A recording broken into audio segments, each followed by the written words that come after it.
Turn your Bibles to Philippians chapter 2.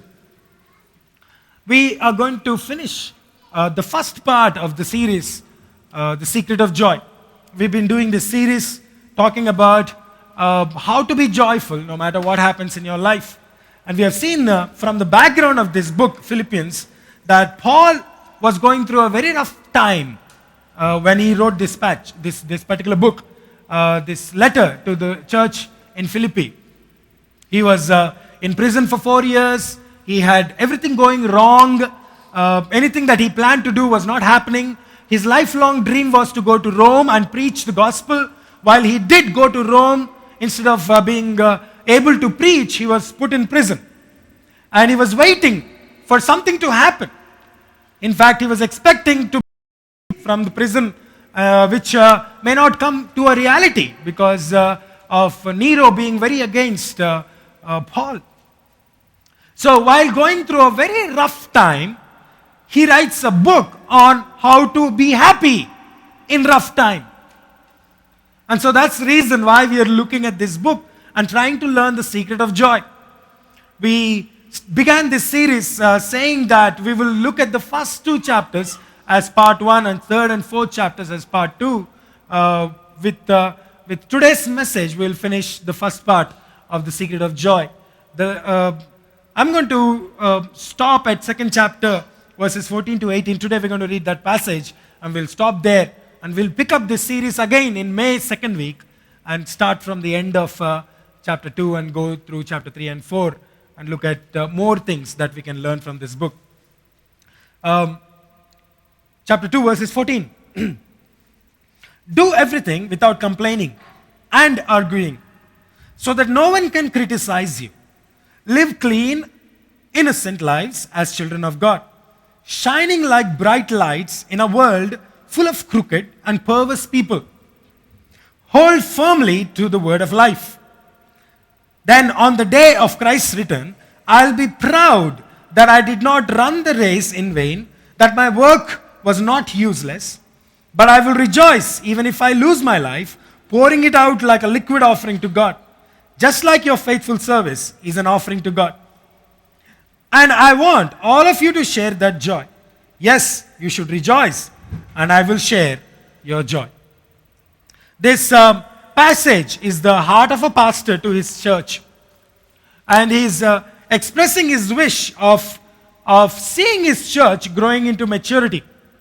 And he was saying, I want to see you, all of you, in heaven, along with me. I want to see that your lives, you lived a full life, a happy life. I want to see you guys rejoice over everything in your life. Be happy in everything in your life, just as I am. And that's my heart. That's the vision that I have for you, is what he's trying to say. And then he gives us he's actually starting with an instruction and finishes off with this wish. His desire is to see the church be happy. Everybody in the church have a happy life. But previous to that, verses chapter 1 and chapter 2, he talked about how to be happy. And he finishes with one last instruction before he goes on to talk about again in chapter 3 and 4 on how to be happy. This is the 7th step in the secret of joy. We've looked at 6 steps so far. This is the 7th step. And we will stop with this. The step number 7, he gives in verses 14 and 15. Verses 14 and 15 are crucial. There was a monk, there was a man who wanted to become a monk. For quite some time, it has been his dream.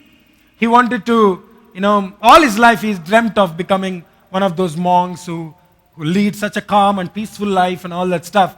So he found a monastery which was really famous and went there to this particular monastery and asked that he want to join and become a monk. The head of the monastery looked at him and said, well, it's not as easy as you think to become a monk. It requires a lot of discipline and a lot of sacrifice. You cannot speak in this monastery. This is supposed to be a silent monastery. What do you mean by you cannot speak? He said, in a year, you can only say 2 words. And you cannot talk anything at all. So the man thought, well, it's really tough to talk, not to talk. But since it's been my dream to become a monk, I still want to try it. I want to risk it and try it. So the head showed him his room, and this man started living in that monastery, trying to become a monk and tried to live everything that he's supposed to live as, and tried to do everything that he's supposed to do so that he can earn good marks and become a monk. 12 months passed. All through this 12 months, he never said a word. After 12 months, he was called to meet the head. And as he met the head looked at him and said, now you can say the 2 words you've been waiting to say, right? Now you can say the 2 words that you are permitted to say. He looked at the head monk and said, food's bad. Then he was taken back to his room. Another 12 months passed. Now 24 months have passed already. Another 12 months have passed. He was brought back again to the head, and the head again gave him a chance. Now you can say the 2 words that you've been waiting to say. He looked at him and said, bed's bad. Bed's hard, whatever. Bed's bad. And then he was taken back again. He stayed in the room for 12 more months, then brought back again, and given a chance to say the last 2 words, 2 more words. So the guy looked at him and said, I quit. So the head looked at him and said, no wonder you're quitting. From the time you came, all you were doing is, what was he doing? Complaining. Complaining is a killjoy. It destroys happiness in your life. Complaining makes you always unhappy, and the people around you unhappy because of you. Because you keep complaining all the time. Complaining destroys the joy that God has put in our hearts when you have accepted Jesus Christ into your life. Complaining is a hard habit to break. I understand that. You see, we live in a world that is negative, so therefore we naturally are negative. We tend to look at things that are going wrong all the time. Have you ever tried to pick up a newspaper early in the morning and read the entire first page would be full of things that are really going wrong? If you try to switch on a news channel, the things that make the headlines are the things that are going wrong. Something is wrong with this nation, somebody has done something wrong. All that will make a juicy news for us. And since we are conditioned by the society to read, to see, to hear and learn things that are going wrong all the time, we are conditioned by nature to think negatively. It so happens that we actually bring that nature into our own personal lives even after we become people who know the truth and are following the truth, following Christ. We don't enjoy our lives since we are conditioned to think negatively. So Paul gives us an exhortation in verses 14 and 15. These are the 2 crucial verses in that chapter which, it's like a tip, If you can learn this, you will have a happy life. What is that? Do everything without complaining and arguing. Do everything without complaining and arguing so that you may become blameless, pure, and children of God who are shining like bright lights in a world that is crooked and perverse. So he's saying, if you can stop complaining, your character gets transformed. If your character gets transformed, then you shine like a bright star, which is actually something that will bring joy to your life. As simple as that. Today, I'm going to take you, to a lot of notes. So just, if you have a habit of writing notes, you've got to really follow with me today. All right, so I'm going to cover 3 things today. Give me undivided attention for the next 30 minutes. You've got to listen to me. The first thing that I'm going to talk to you is that what are the 4 common types of complainers? You will all fall into one of those categories, by the way. Okay? What are the 4 common types of complainers? Then I will talk about why you should not complain. That means I'll talk about the danger of complaining. And thirdly, I'll talk about how do we overcome complaining, the spirit of complaining. Let's look at 4 common types of complainers. The first one is whom I call the whiner. Not the whiner, the W-I-N-E-R, W-H-I-N-E-R. The whiner. This guy always whines over everything. He rises up early in the morning and then starts whining. We usually rise and shine, but this guy rises up and starts whining. He even goes to the sleep whining. Whole day, this person is always talking about how things are really wrong with their life. This person is talking about things are wrong at home, things are wrong with marriage, things are wrong with my husband or my wife, things are wrong with my boss, things are wrong with the people with whom I'm working, or things are wrong with my education. Everything that is going wrong, he keeps whining about it. Keeps whining. Have you ever seen a whiner in the Bible? Read Psalms. David is a classic whiner. All through the Psalms, I know David is a great guy, by the way, but all through the Psalms, you will find David whining about his life. Psalm 73 verses 13. Have I been wasting my time? Why take all the trouble to be pure? All I get out of it is trouble and woe. Do you know what he's saying? He's saying, why should I try and be a good person? Because if I try to be a good person, things always go wrong. So I might as well be a bad person and not to have troubles in my life. That's what he's trying to say. This guy, whom we respect so much, David, somebody from whom we learn, is a whiner. You want to know whether you are a whiner or not? Here is what you will say normally if you are a whiner. Life's not fair. Nothing is fair. Everybody else is happy except me. If you keep saying that, you are a whiner. They took their money and started grumbling against the employer. Matthew chapter 20. Jesus talks about, tells a story, a parable of a king who goes and hires people in the morning and the afternoon and the evening. You remember? And when in the evening he was paying out, the king was paying out to the people who worked in his vineyard. The people who came in the morning and started work the whole day are receiving their salary. And as they took their salary, they saw the people in the evening are also getting the same salary. So, after receiving what was promised to them, they started saying, we put up with a whole day's work in the hot sun, yet you paid them also the same as you paid us. They were angry because the people who came at the last were receiving the same salary as they were. They worked the whole day. Of course, the master gave them an interesting answer. He said, what do I care? My money, my way of giving, what's your problem? That's what he said. Of course, you don't see that exactly in the Bible. That's exactly what he was trying to, he was meaning when he was saying that. This is my money. I promised you that I'll give you certain money and I gave you.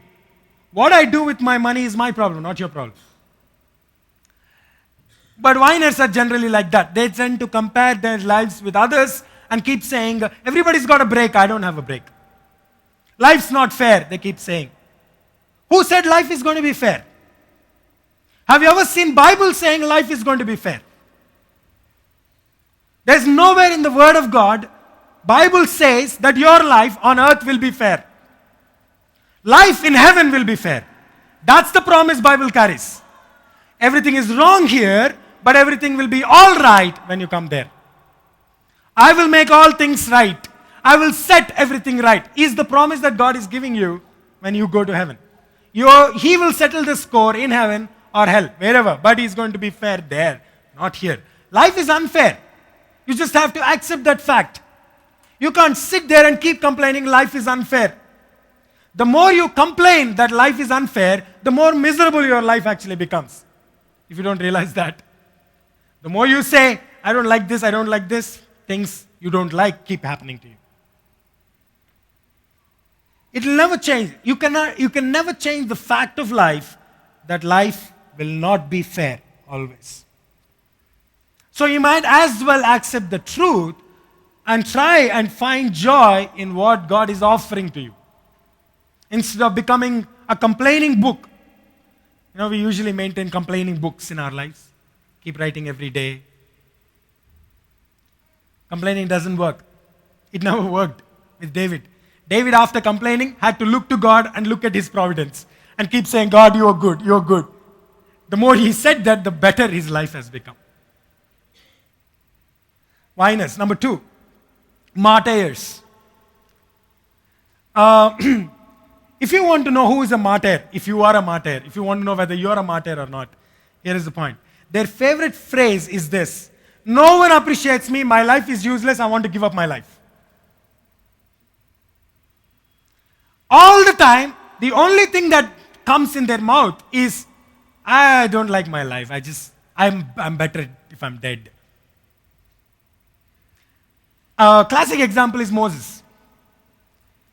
I know we kind of like these guys, but classic example is Moses. Look at Numbers chapter 11, verses 11 on to 15, okay? He's talking to God about the people whom he's leading. And so he's saying, Moses said to the Lord, why pick me? Why pick on me to give the burden of the people like this? I can't carry this nation myself. If you're going to treat me like this, please kill me right now. It will be kindness to me. Let me be out of this impossible situation. This guy is actually a national president, By then he's actually, technically, he's the president of Israel. And he's saying, why do I want this? Kill me right now. I don't want this burden. It's so interesting that there are a lot of people here who have a hard time. Yes, I understand you have a hard time in your life. But the only thing that comes in your mouth is always, please take my life away. Do you know how much disrespect you're giving to God by just saying, take my life away? I don't want this life. You're simply saying, God, I don't like the life that you gave me.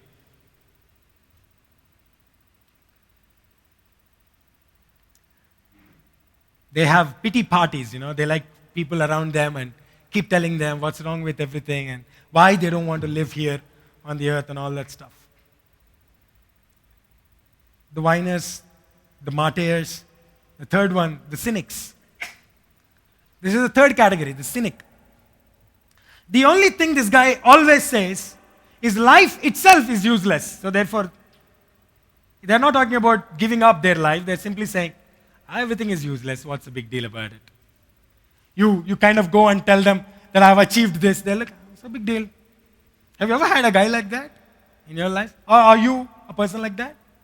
By any chance? Be careful because people don't like you.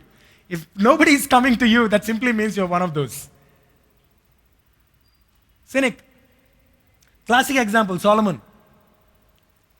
He writes a book, an entire book just to tell us everything is useless. An entire book. I mean, this guy enjoys his life, then tells us don't enjoy your life.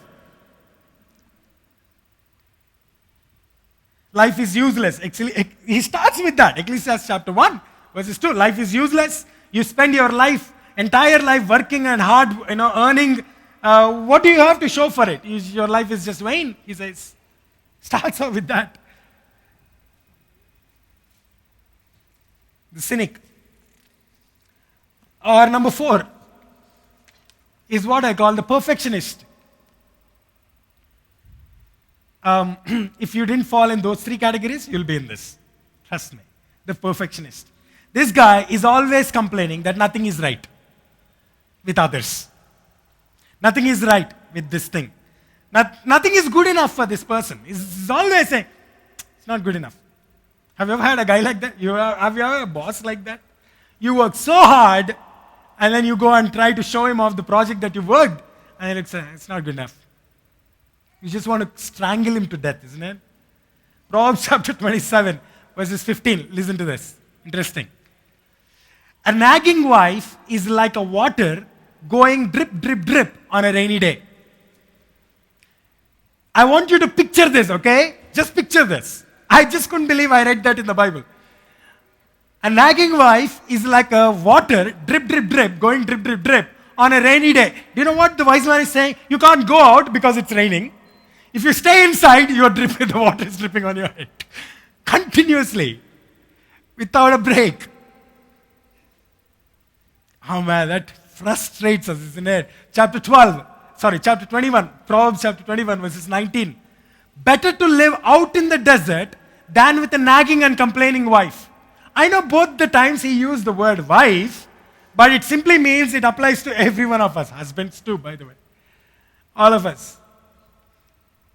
Nagging perfectionists. Nothing is ever right. Always arguing. Nothing destroys warmth in a house if you have two people who are trying to perfect the other person. It just destroys love. It just destroys harmony in a house. It destroys your children. If you find your children complaining all the time, you just got to blame yourself because they have learned it from you. Perfectionists. You see, there is a danger in being one of those. The danger is far more serious than what you think. Let me just show you that. There are at least 4 dangers in complaining, especially after you have Christ in your life. Number 1, the danger in complaining is this: it is questioning God's wisdom. It is questioning God's wisdom. The reason why over and over in the Word of God we are told not to complain is because complaining in essence is you are looking at God and saying, are you smart? You're asking God. I didn't want to use another word, so I'm just using this word. You're simply saying to God, are you sure you're doing the right thing in my life? If I was God, I can do this better. You really don't know how to handle the world. If I am God, I will make the world a peaceful place. You are telling God that. The problem with complaining is this, that you are asking God whether He is smart enough, wise enough. In other words, you're simply saying, I don't like you to be the God, I want to become the God. Do you know how dangerous that is? That's the first sin that happened in the creation. Because Satan wanted to take the place of God, Satan was thrown down.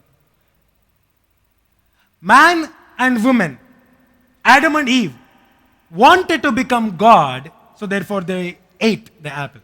Isn't that what Satan told them? If you eat this, you will become like God. The moment they heard that, they liked it, and so they ate. It's a dangerous proposition.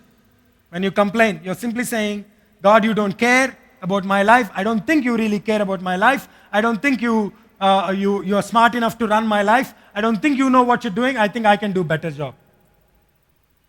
That's a danger.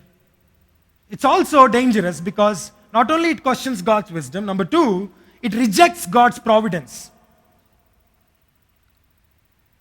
While complaining, you're simply saying, I'm not happy with anything that you gave me. I should have got better deal. You dealt things wrongly to me. I don't like what you gave me. I don't like my wife. I don't like my husband. I don't like my home. I don't like my children. I don't like my job. I don't like my business. I don't think you have done anything good to me. Everything is wrong with the things that I have. So therefore, you're not good enough with what you gave me. You are rejecting what God actually is giving to you by complaining with what you have.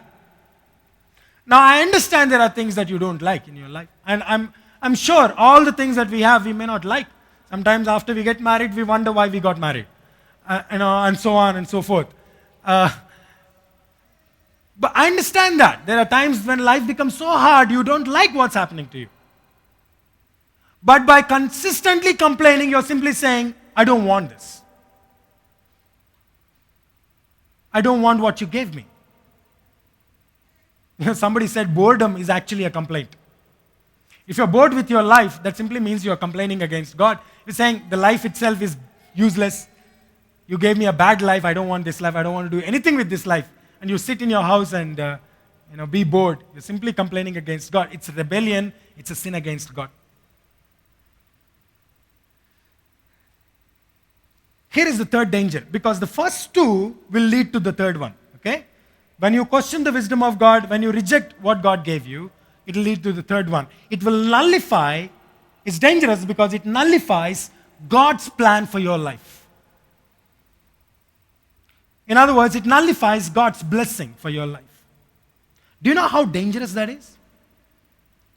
It means the statement you got to rearrange in your mind. it nullifies God's plan for you. Simply means I'm saying God has a plan for your life. God has got a plan for every one of you. Otherwise, you wouldn't have been born here in this world. Otherwise, He wouldn't have brought you to this world. He brought you to this world simply means He's got a plan for your life.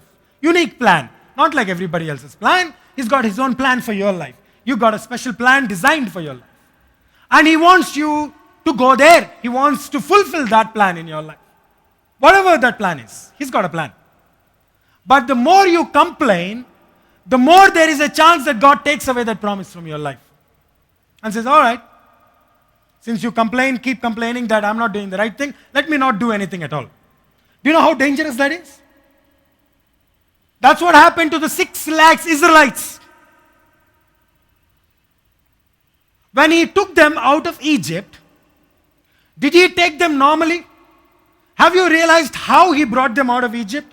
10 plagues as He brought it on Egypt. He showed them, I'm calling you out and I want you to know I'm smart enough, I'm powerful enough. I know how to deal with people.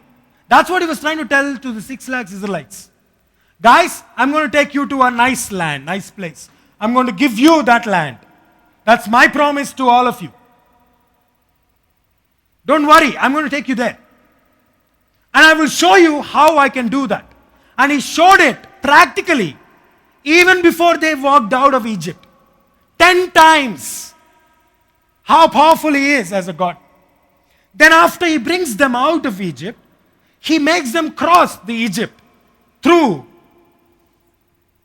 the water as He splits the water into 2 parts, the Red Sea. These guys, 6 lakhs of them, imagine the time it would have taken for them to cross that place. With all their luggage, with all their children and so many things, they have crossed this Red Sea, gone across, turned back and saw the Egyptian army come into the water and die as the water overflowed them. He showed them how powerful He is. As He led them in front, at the back, He literally stayed with them. You remember? It's called Shekinah glory, by the way. God's presence in front and at the back. I mean, these guys had the opportunity to look at God literally. You and I don't have that chance. They saw God every day as they spent their time in desert. In front and at the back, guarding them. They saw that they don't have to cook, they don't have to plant, harvest, do nothing. They don't even have to use a refrigerator to store the food. They get food every day in the morning. Fresh food, the best in the world. For free. For 40 years. And all they did was complaining. If you read the first 5 books, or the 4 books from Exodus to Deuteronomy, their journey, let's say 3 books, Exodus, Leviticus, and Numbers. Deuteronomy is a compilation of those 3 books. So let's just look at these 3. In those 3 books, their journey, throughout their journey, 17 times, Bible uses the word Israelites murmured against God. And what's really interesting is, it just takes place right after God does a miracle for them. That's the worst part. So He said, all right, since you guys think I'm an unjust God, let me show you what injustice looks like. I will take away the promise that I gave you. You can never enter into the promised land. 6 lakhs walked out of Egypt with a promise that they're going to go to a new place. None of them made it. Simply because they complained. They found an excuse to show bad things that God has done for them, forgetting all the good things that God has done. They lost the plan of God for their life. They lost the blessing of God in store for their lives. Let's not allow our lives, our homes, our families, our church to be discouraged by what's going wrong and complain to God, and by doing that, to lose completely the blessing itself. Let's not do that. Our lives, our homes, our families, our children, our church is made to be blessed. God has an amazing plan for us. Let's not just get discouraged with what's going wrong. It nullifies God's blessing for your life. Number 4, it destroys God's work in your life. It destroys God's work in your life. Let's go back to those verses. Do everything without complaining or arguing. And then he continues to say something. The reason I don't want you to complain is because, number 1, so that you may become blameless. When you stop complaining, your heart becomes blameless. Nobody can criticize you. That's what he's saying, isn't it? Nobody can criticize you. You will become blameless. Number 2, you will become pure. He uses the word pure. The original Greek word is integrity. You will become a person of integrity. In other words, he's saying nobody, no matter how much they break their head, they can find a fault with you. If you just stop complaining. Number 3, you will become children of God who are without fault in a crooked and perverse generation, shining like bright stars. Let's understand this verse.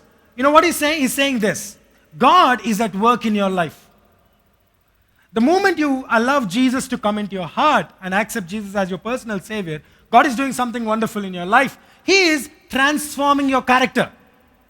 That's why he's saying you will become blameless, you will become pure, and you will become children without fault who will shine bright as light. So he's basically saying your character gets transformed. God is in the business of changing your life, your character. So that means he's also going to allow hardship to come into you. Because sometimes hardships are the ones that chip away the extra growth in your life. Things that need to be shaped up. So he's going to allow that, so that you might become a person of character. But the moment you start complaining, he just takes his hand off and he says, all right, since you're complaining, I will not do anything. The moment he takes his hand off, what happens? You stay the way you are. Instead of becoming a better person, you probably end up becoming worse. Oh, that's a dangerous thing for God to take off his hands in your life. Do you know that? You don't want to be in that position. Our culture is so negative. So in a culture that is so negative around us, when a person talks positively, he will stand out like a sore thumb. That's what God wants you to become, a sore thumb in a world that is full of negative. Let the people realize there is something different about you. The way you look at your life, the way you look at your troubles. If you've seen a guy who can smile in the most difficult part of your life, you're going to be really respectful towards that guy from that moment. If you can see a guy who has gone through a very bad patch, maybe lost a child and then found out his wife has cancer, and yet he comes to you and he talks to you, he has smile. If he has smile on his face, do you know how much it speaks to you?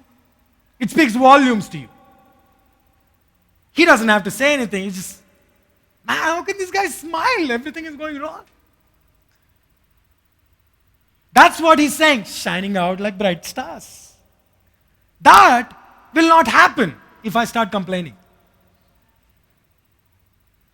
The world needs people like us who can look at life positively. I know things are wrong in our country. I know the system may not really is working the way that we want it to work. But if we can hopefully have a heart full of hope and look forward to what God can do through our lives, to our country, I'm sure other people who are watching us will learn from us.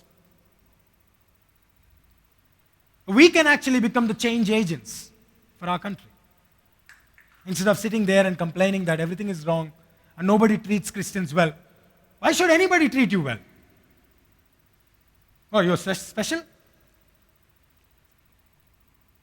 Become special to people.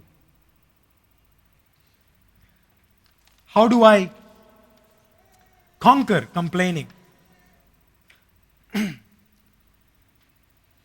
I'll give you 5 steps, just 5 minutes. You're going to follow with me.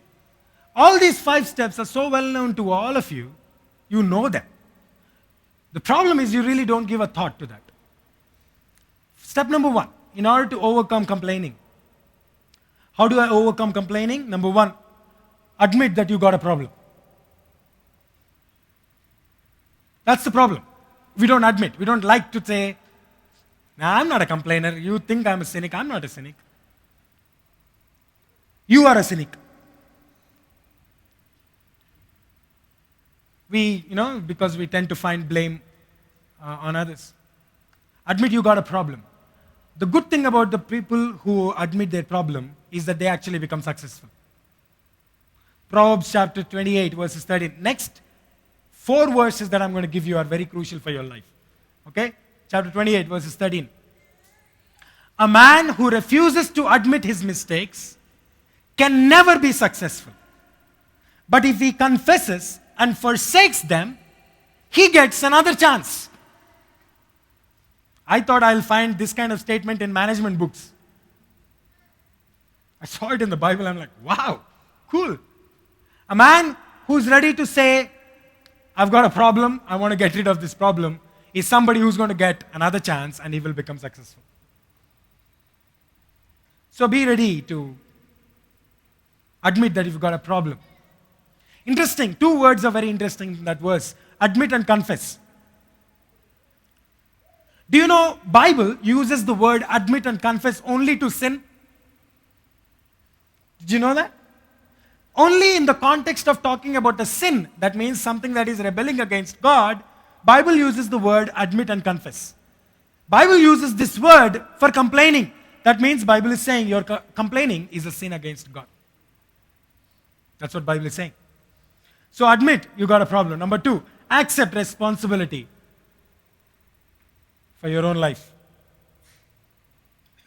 Because we are people who tend to find things to blame other people for the problems that you have, or try some reason to find an excuse to throw the blame on somebody else or something else.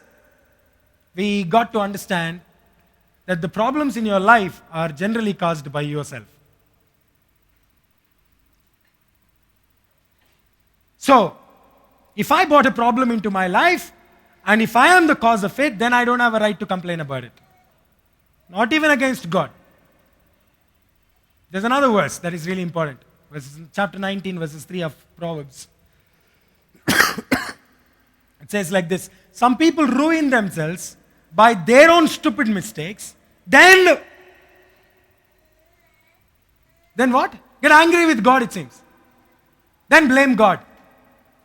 I make mistakes, that means I make the choices.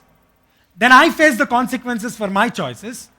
And I turn back and try and find blame with other people or the circumstances. If I can't do anything, then I start blaming God. You are the one who did this to me.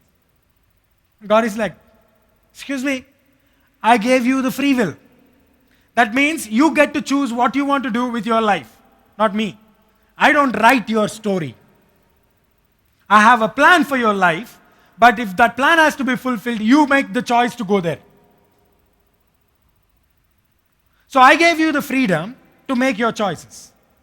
You see, you got freedom to make choices. You don't have freedom with regards to consequences. You make a choice, you face the consequence. So, you got to accept responsibility for what's going on sometimes. If you keep complaining about people, let's just say that, don't you think it's automatic that people also start complaining about you? Always. Isn't it? If you don't learn to appreciate people, how can you say people don't appreciate me? You don't appreciate anybody.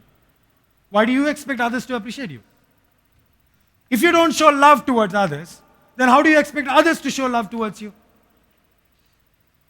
It's just God's principle that whatever you sow, please complete that statement. I know you don't like that. Whatever you sow, that's what you reap. So if things are going wrong, that means that's what you sowed into your life. There's a there's a story that you got to Google and read. Okay, I'm not going to tell that story right now. It's called Kebich itch. Just Google it and read it. Kebich itch. It's a Jewish tale of how itch happens on your nose. Just read it. It's an interesting story to read. It talks about accepting responsibility and accepting life as it is. What you do will actually return back to you. So if you don't do, nothing happens in your life. If you do something with your life, then everything starts happening in your own life. That's the story. Kibich itch. Number 3, admit it's a problem. Accept your responsibility. Number 3, develop an attitude of gratitude. Develop an attitude of gratitude. 1 Thessalonians chapter 5, verses 18. Give thanks in all circumstances, for this is God's will for you in Christ. Give thanks in all circumstances, for this is God's will for your life in Christ Jesus. 2 words. In all. In all. No matter what's happening in your life, learn to give thanks to God. That's what he's saying. Not for all things, but in all things. We tend to give thanks for good things. What he's saying is, give thanks in anything. Express gratitude to your God. That's how you conquer complaining, because that's the right antidote for complaining. Showing gratitude to God. It has a tremendous effect. The moment you start being grateful for what you have done, what God has done in your life, what God has given to you, instead of focusing on what is wrong with you, you'll find that your life becomes much more easier to live. I've learned to be content in whatever circumstances I'm in, Paul says in Philippians chapter 4, verse 11. At the end of this book, he's saying that I'm at the toughest part of my life, but I'm okay. I've learned to be content with my circumstances. Number 4, look for God's hand in circumstances. Look for God's hand in circumstances. 2 Corinthians chapter 4, verses 17. This small and temporary trouble we suffer, will bring us a tremendous and eternal glory, much greater than this trouble itself. So we fix our attention not on the things that are seen, but on the things that are unseen. What is seen lasts only for this time, this moment. But what cannot be seen lasts forever. In other words, he's simply saying this: focus on the end, not now. Dietrich Bonhoeffer is a theologian, Christian theologian, who was caught and was put in the prison by Nazis. He was a German, but he was a Christian, and Hitler had a lot of things going against the church. So Dietrich Bonhoeffer was also arrested and was put in the prison. He has gone almost mad in his life, Dietrich Bonhoeffer, before he actually found Christ and freedom and all that stuff. What happened to Dietrich Bonhoeffer is this. He made a powerful statement, and I want to give the background to that. He made this statement. Listen to this very carefully. This defines your life. He says this: I've learned to define my life backwards and live forwards. I've learned to define my life backwards, start living forwards. Do you know what he said? He understands, I look at my life at the end, then start defining what's happening right now so that I move forward. When he made this statement, he was in the prison. He's gone half mad. He's gone half mad because, along with 27 other prisoners, he was made to stand in a line where the German soldiers were to shoot. It was a public execution. So as they were made to stand in line with their eyes blinded, all of them knew that they're facing certain death. It's just being shot directly at heart or head or whatever. Nobody knows who's going to hit, what's going to hit them. And they know definitely whatever hits them will kill them. So if you are there, what would be running through your mind as you're blindfolded, expecting that this guy is going to shoot me at any time? I don't know how many bullets will hit me, but something will hit me and I'll die. Imagine the kind of things that run in your head. He must he knew he's going to die. He knew that nothing can save him now. Absolutely nothing can save him. So imagine the kind of fear, the kind of chaos, confusion that's going through right now in his heart. And as he's waiting, and the guns were fired, the shots were fired, and then he could hear people thump, thump, thump, thump, thump, thump. 27 of them have fallen down and died. He was just standing. Something did hit him, but nothing happened to him. So he just stands there, not knowing what's actually happening. And then somebody comes and opens his blindfold and says, "You are saved." For what? Out of the 27 soldiers, only one guy was given a gun with a rubber bullet. He just happened to shoot you. That experience was so traumatic to Dietrich Bonhoeffer. He's gone completely mad, almost mad, sitting in the prison. And slowly he recovered from that and became one of the greatest theologians you'll ever know. He wrote some amazing books. You should read it. And so he made this statement. After he has gone through this, I've learned to look at my life at the end, start living it forward now. Look for God's hand in circumstances, all circumstances of your life. Why? Because in everything, God will work for the good of those who love Him. Let me finish off with this fifth step. Practice speaking positively. Because complaining involves speaking, I'm saying, since that is the major area, the talk is the one that actually brings out the complaining spirit. Learn to speak positive things. Learn to look at your life in a positive way and start speaking things that are positive. That's the only way to overcome this habit. Habits have to be replaced by another habit. So replace the habit of complaining by the habit of looking at things positively. Start talking positively. Ephesians chapter 4, verses 29. Do not let any unwholesome talk come out of your mouth, but only what is helpful for building others up according to their need, that it may benefit those who listen. Basically, he's saying, stop talking and complaining. Whatever you talk, may it be something that is building others up, helpful to others. Trust me, when you tell people that they are bad, they actually become bad. They truly become bad. Bible says this, listen to this. Be careful with what you speak. Proverbs says that. Be careful with what you speak because it might actually become true. Do you understand what he's saying? You got a power in your mouth with your words. So be careful with what you say, with how you use your mouth, so that things won't happen the way they are happening. Let me just show you those two verses and close this, bring this thought to conclusion. Verses 13 in the beginning, 16 after this. 13. For it is God who is working in you, giving you the desire and the power to do what pleases Him.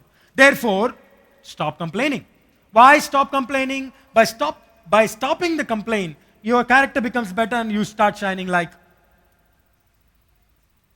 stars. But on my own, it's not possible. So therefore, verse 16, hold firmly to the word of life. Then on the day that Christ returns, I will rejoice that you stood firm. So the only way to actually stand firm is to hold on to the truth. The word of life.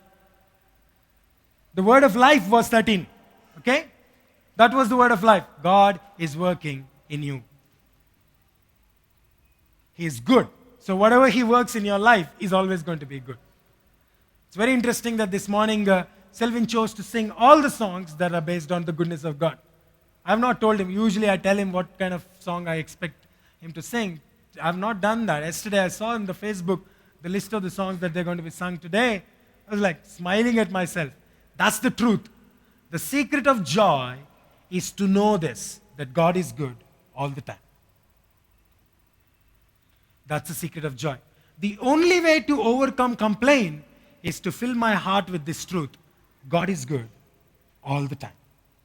No matter what happens right now, no matter what's happening right now, I remember that God is good all the time, I learned to live with joy. Let's close our eyes. I'm going to take a moment to pray for you. If you know that you have been a complainer, and you know that you are a complainer right now, admit that you've got a problem, confess it, get rid of it. He is willing to help you. He is willing to change that attitude. And so be grateful for what God is doing. Tell Him thank you. I've got a problem. I want to get rid of it. I also want to thank you, God, for what you're doing right now in my life. I know it's kind of tough for me, but I do know whatever happens for the good of those who love Him. So if I love you, and I know because I love you, you will always be good to me. Offer a prayer to Him. I want to pray for you. After I pray, we're going to sing that song. God is good all the time. It's a song to be sung. It's a song worthy to sing. God is good all the time. Because He always remains a good God. Father, we are very grateful to you, God, this morning. Each one of us are challenged this morning to rethink how we look at our lives, how we look at you. We tend to define our lives by what's happening right now. Help us to define our lives backwards. That we know that you are working for good things. You've got a plan, you've got a blessing in store for our lives. And you're actually preparing us now for that. When our mind changes, the way we talk changes and the way we behave changes, and we know that we can be happy. So I pray for everyone who's here, who's praying that prayer that I'm offering to you and saying, God, I offer my heart, my life to you, and I really want to be changed. Pray that you would help them, enable them, fill their hearts, Spirit of God, so that they might find that truth, the word of life, that God is working in you. They might truly experience freedom. Thank you for everyone who's here today, everyone who heard your voice. May their hearts be filled with your word. May they hold on to that word. Bless your name. Bless your name. You are good all the time.